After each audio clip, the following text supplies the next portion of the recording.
Oh boy. I don't know if we can get into everything because there's been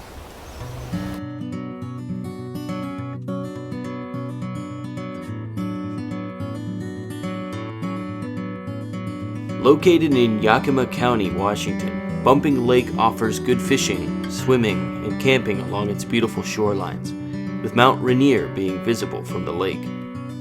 But is that all Bumping Lake is known for?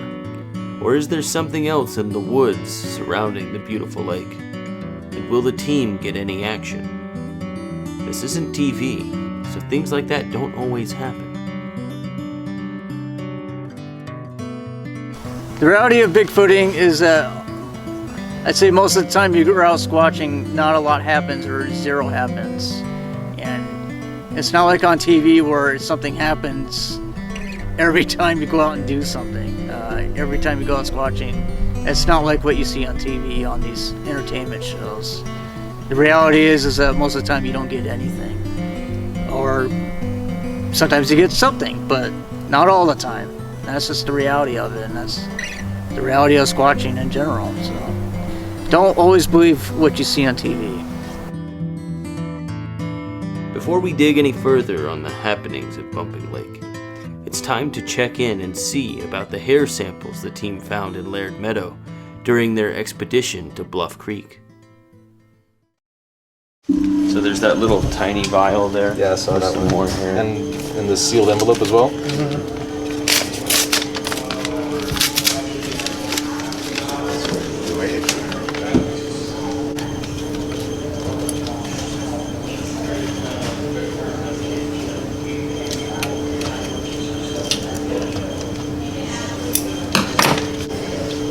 That doesn't bode well though. Right here. Because you see that's undercoat, right? I think so, yeah. Yeah, it's all wavy. Mm-hmm. Fur has an outer layer and then an undercoat that's all wavy that have airspace underneath the outer coat. It's an insulation thing, like a wetsuit. And Sasquatches do not have that. No primate does. So heads up on that. So this is almost certainly bear hair or something like that. Nice. Yeah, see how it's all wavy? Mm-hmm. Yeah. So that's an immediate disqualifier. I'm going to say bear. Yeah. Bear, right? Yeah, medulla. Yeah, Yep. bear. Medulla there. And I would say that is a fairly close match. You can even check the scale if we wanted to. We're at the wrong zoom level, so we can't actually check the scale because it's not calibrated right. But that, I would say, is bear hair, without a doubt. Anything out of Bluff Creek is probably bear hair. There's so many damn bears there. Oh, yeah. No joke. Unfortunately, this examination of the hairs turned out to be more than likely bear. But with an odd turn of events, Damon Irons, who was with Tate and Ron in Laird Meadow, picked a hair as well. He had it looked at, and it ended up having the characteristics of a Sasquatch hair. So we decided to go back for a second opinion. But in the meantime, we returned to Bumping Lake to research the phenomenon of Sasquatch and the encounters in the area. There's a lot of potential here. I mean, it's basically a big bowl that, I could see Bigfoot living here, thriving here, existing, underneath the forest there, where they're just out here and nobody would really find them or see them. It's so vast and hard. Some areas are really hard to get to that. I can absolutely see it being a very viable place for Bigfoot to exist, and hopefully we'll have some interactions and something come our way with it. oh boy. I don't know if we can get into everything because there's been, well, one of the creepiest was when one came up right behind, stomping up behind me, and was standing right behind me, or something was. But yeah, that was kind of scary. What about your sleep paralysis thing here, that whole episode? Yeah, that's what that had to do with. No, it wasn't sleep paralysis. I've researched into that and all that kind of stuff. This was something more. I don't know what it was, but it's happened a few times up here. But it does line up with what the most Indian tribes also say. also is they can somewhat hypnotize you or put you in a temporary, you know, trance or something, whatever you want to call it. And even, you know, other animals are known to use that, stun their prey in certain ways, even with sound effects, so like lions and stuff. So anything's possible. I've heard wood knocks, I've heard screams, I've heard whoops, I've heard possible tree pushes. I've heard a possible chorus of multiple Sasquatch singing and screaming at the same time for about 30 minutes, consecutively for 30 minutes. I've also heard possible chatter and talking up on a hill behind us while camping. We've also found possible footprints along the lake bed when the lake is low. And that's mainly all I've really encountered here at Bumping Lake.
The activity seems to be frequent and at times very strange.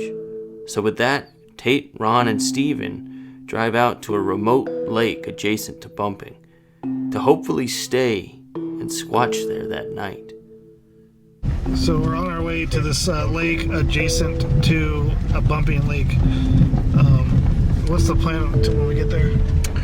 So we're going to use the available daylight to look for sign before it gets dark, and then we're hopefully going to time it right for dusk to set in, for dark to take over, and do a little early evening squatching out here. So we're hoping any Bigfoot in the area is starting to roll out of his little nest and starting his shift, so to speak. So we're gonna look for sign and then ease into a active squatch session.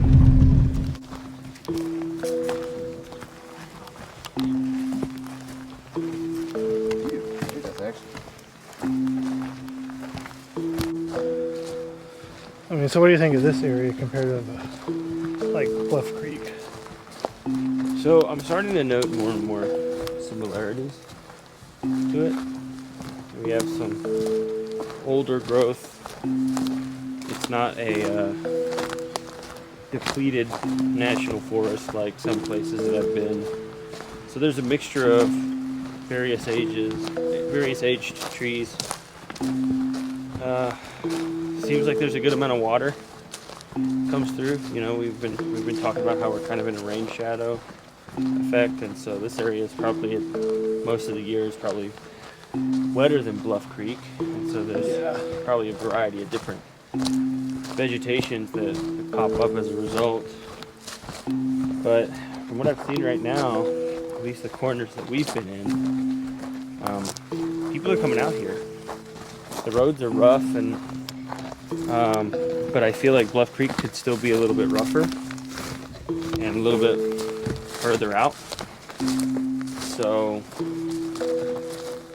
I think that Bumping Lake might be inhabited a little bit more, and that could mean, encroachment could be issues for something living out here, human encroachment. I feel like Bluff Creek has been impenetrable. It's always been a hassle to get out there, and that hasn't changed in over 50 years. Yeah, this place is more accessible. Yeah, and that doesn't say that there's nothing out here, but if there's a lot of recent activity, it could be because there's more people coming in, and they're kind of exposing what's out here.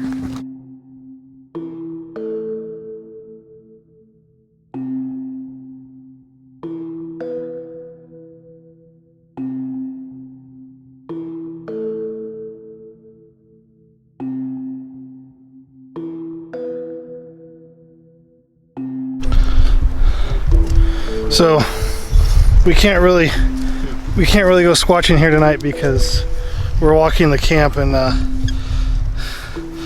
down there they know we're Bigfooters, so they're howling and stuff. I think they're trying to just mess with us, have fun. The plan was to squatch here, but now we can't.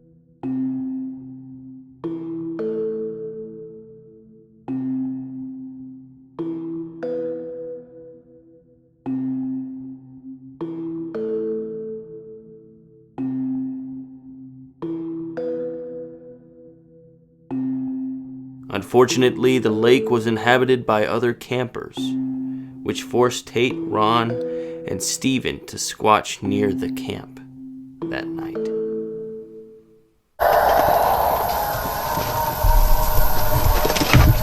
Root beer right there? This one's mine right here. No, my box. I put my box. Yeah, that's your box. I borrowed one. You borrowed it. It's still hard for me to believe it actually happened here. But it did. And I think you can appreciate why I wanted to tell you about it. Did 3 fast wood knocks. We thought we were hearing howls off that direction. So we did 3 wood knocks on this tree here. See if we'll get anything in the meantime. So You guys didn't hear that, did you? What? Feels like one of those yells you do or screams you do. But it was a high pitch. Came from over there. Came from over there. really? Yes. You didn't hear that? Should I try one? Yeah, it sounded just like you when you did your. A high pitched scream? Yes, high. It was a high pitch. Okay, I'll try it. That was bad. That's exactly what it sounded like.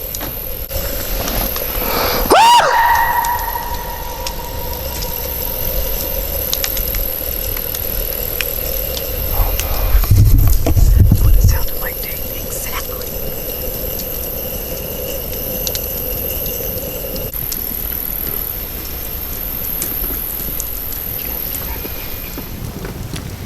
Is your audio still recording? Yep. So then we definitely got that snap behind us then. Or whatever that was. There. I don't know if it picked up from down there. It had to. Because it was like over there. So Terry, Yeah. yeah, we were hearing knocks. Oh, Well, not knocks, we heard a branch break and something behind my car, right? Yep. Yeah. Yes, we. So I figured for good measure I'll do another there you knock go. to see what happens. Good idea. Alright, here it comes. Just see if we get anything.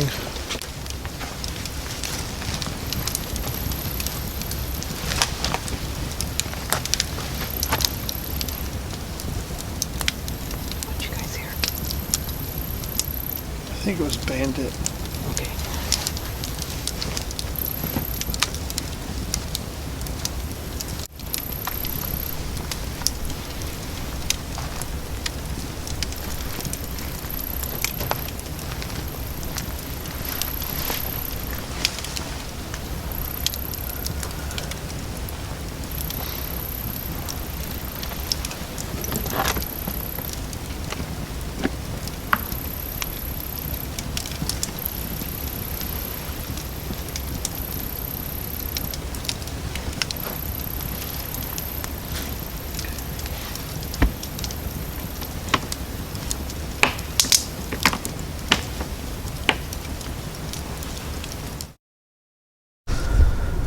Didn't get much in the way of activity tonight, although we stayed in camp, watched a movie, did some knocks in between. Kind of hoping that will bring something in, but we'll see. It's about almost 1:30 in the morning, so we're going to bed. We'll see if something comes in and messes with us at night. We have audio recorders going, so we'll find out if we get anything. Maybe our cars will get messed with while we're in them, or tents will get pushed in, or something weird. But we're just gonna go to bed and see what happens in the morning. Unfortunately, nothing really happened to say that there was or wasn't Sasquatches in and around camp that night. But with this being their last night, Tate, Ron, and Steven meet up with Paul, Tristan, and Brent. And things start to look up.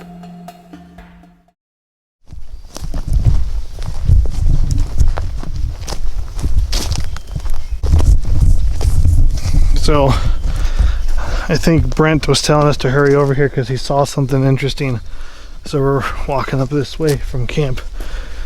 We're gonna see what he's found. I don't know what it is. Stevie and Brent are over there, so we're gonna find out. Huh? Is Ron there? Yeah. Yeah, Ron's here. Something's walking right here.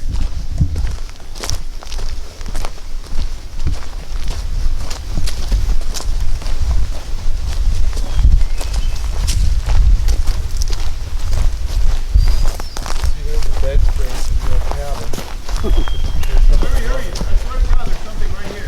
Really? Yeah, I was walking up this trail and I thought Ron was here. And I heard 4 huge steps right here. And it didn't stop.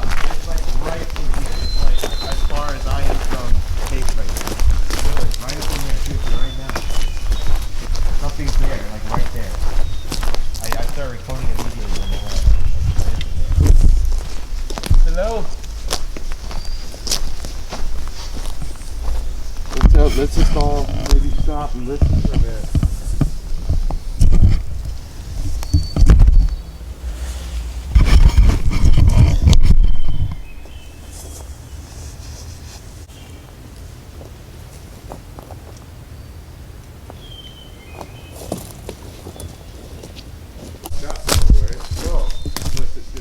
Right in here, somewhere in here.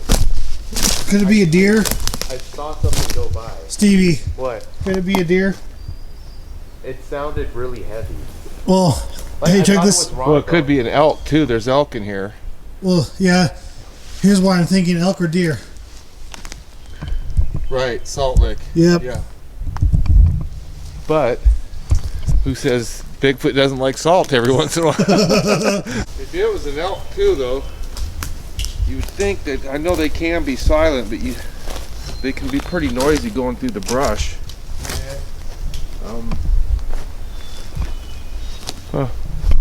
I'm deducing it's probably elk or deer. Yeah. Well, Just yeah. because of that. Yeah, oh, for sure. I mean, that's why somebody obviously put it there. Well, Stevie's saying he saw something. So he actually saw something too before he heard the steps. I feel like his low light. I feel like it was low light. He saw. Hiding in plain I feel like he saw a deer or elk. Or an elk. Well, elk can sound pretty. They're big, you know. They're heavy. I mean, they weigh a lot, and so they can make some noise coming through the stuff, especially with the amount of downfall in here. I mean, it's just there's so much stuff down that it's virtually impossible to move through the stuff without making noise. Mm-hmm. But it also stops, and so that's kind of weird. Where'd it go? Yeah, I mean, if it's just right here, where the hell is it? Yeah. What? You guys hear anything?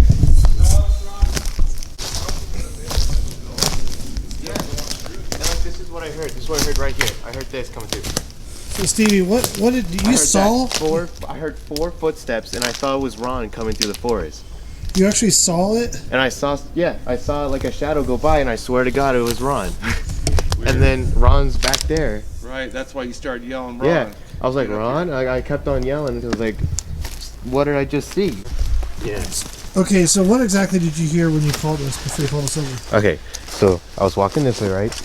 This wasn't exactly where I saw it, but I was walking this way, and then from like somewhere over there, I heard it looked like this because I saw it too. I thought it was Ron. I saw something like this, like walking like that, and I just saw that. Just saw like one step, and then it was going back in there, and I heard 4 super like crunchy, like it was really crunchy, like someone was just crashing through the sticks, and then on the 4th step it stopped, and like you could hear like the trees and stuff, like the debris falling down, like when we're going through, like you could hear it going down. So I thought Ron stopped right there. I was like, Ron, and there was nothing, and I kept calling him. And then there was nothing. And then my heart started going. I was like, I don't know what that is. So then I started calling you guys because I didn't want to go after it by myself. Yeah. Yes,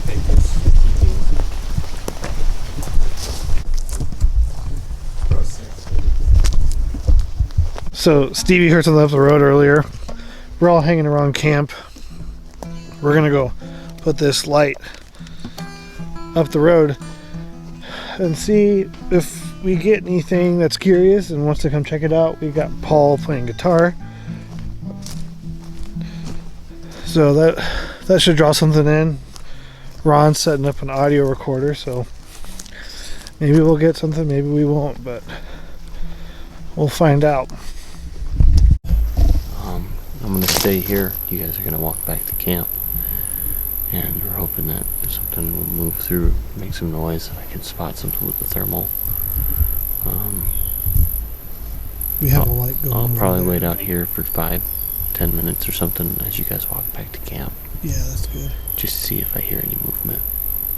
And there's a light going on over there, so anything curious might come check you out. And we got a mic close by too, recording audio. Perfect. So let's head back to Camp Stevie and leave him here and see if he gets anything. Okay. See you back at camp.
Year, I think we're going to take a break from Elk Valley and a break from Onion Lake.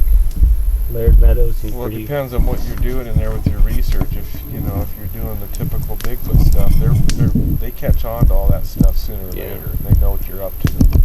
They'll just be real quiet.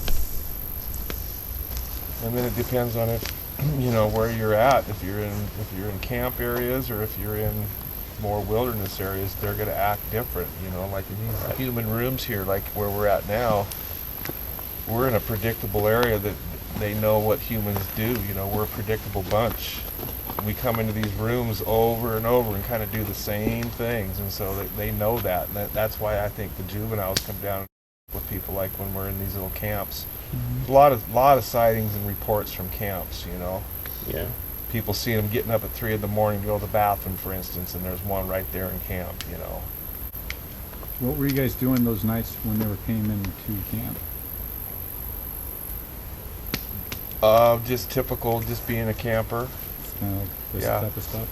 Trying to be as much of a camper as possible and just camp, act normal. Kind of like what we're doing now, you know.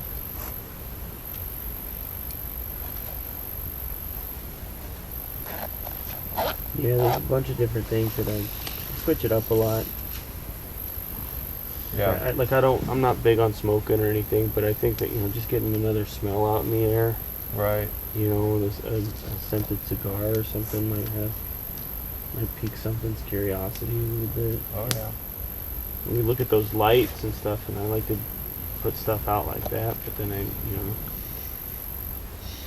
then I like to kill it too, you know, and go dark. So if it's intimidating, maybe they'll come closer after we put it out. They're just curious about certain folks, you know. They can definitely read people.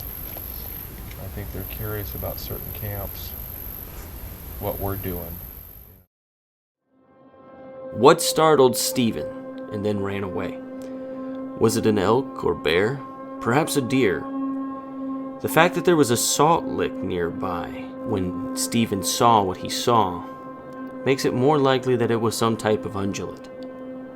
But something interesting did happen. These photos of Rock Camp, taken by Tate, seemingly show the camp itself. But noticed by Paul Graves, there seems to be a creature lurking about. Was it the same creature that spooked Stephen? Difficult to say. And what about the second opinion on the hair? We ventured back to the NABC to meet with Connor for further analysis. Okay. Yeah, if you have more hair from a similar or that same. But yeah, if you want to kind of sort through some of this stuff.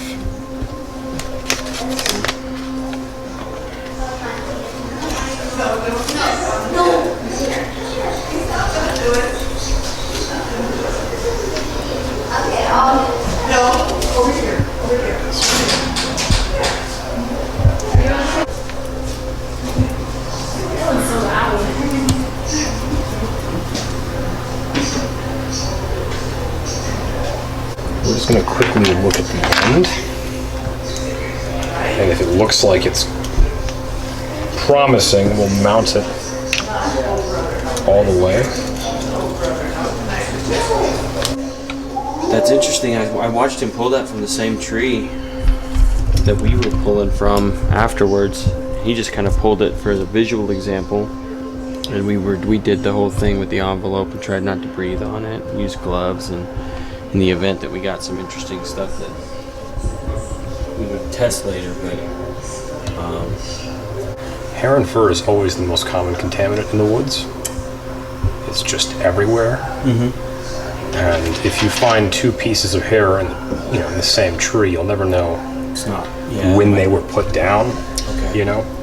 Well, it was. I could tell. I think the bears were chewing up the trees in that area, and then maybe a Sasquatch or something walked by, and just that resin, because a lot of it was caught in resin. Okay. He might have just brushed up against the side. He might have gotten the one and only hair from that. So, we'll see.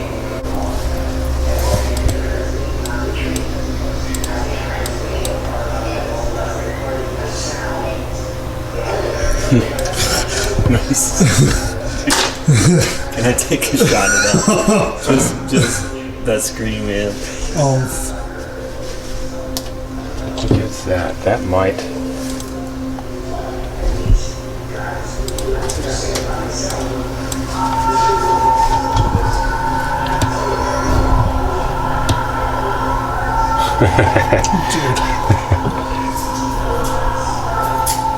I mean, does that have the characteristics, Connor, that you guys look for? Yeah, so that initially looks really promising. I would say this is the same hair from the same individual, or like not the individual, but the same kind of animal that we had in the other example there. Yeah, yeah. Now, it couldn't be a bear, could it? It's like the very end of the hair. Well, that's the thing. I want to try to find the different section of the hair. Is the medulla is not always prominent throughout the whole strand, right? No, but it would be very hard to spot it as is if it was just, because primate hair doesn't have a very solid medulla. Yeah. Okay, it's not. This is that much of a taper indicates it's probably not primate hair,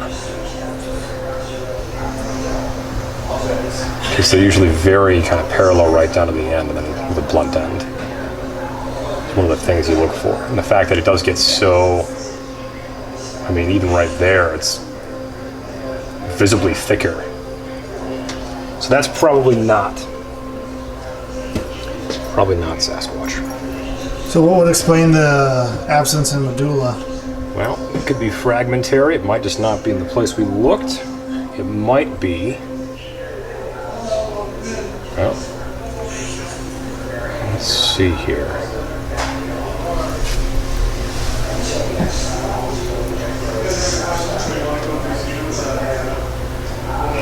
You know what, that could have happened to Damon.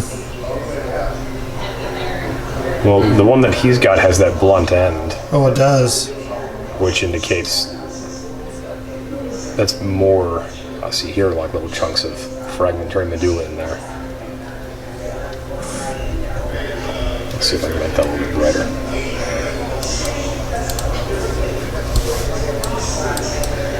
Yeah. Oh, yeah. That is a little too bright. I see it. Yeah, so that might not be.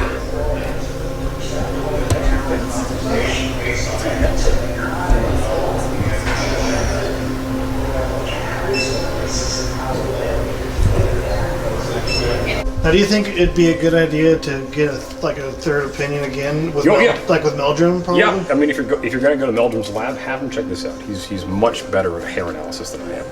It'd be worth having him look at some of this stuff. Yeah. So, do you suggest we just keep it in the envelope? Yeah. Or should we put it in a baggie too? I would just keep it right in there. And put it in my glove compartment or something. Keep it secret. Keep it safe. Perfect. Okay. Yeah. Thank you, Connor. You're very welcome. Always good seeing you guys.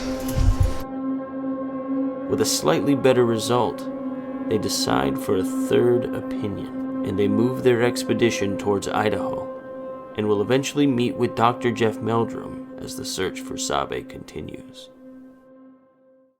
She keeps her home in the woods, away from cities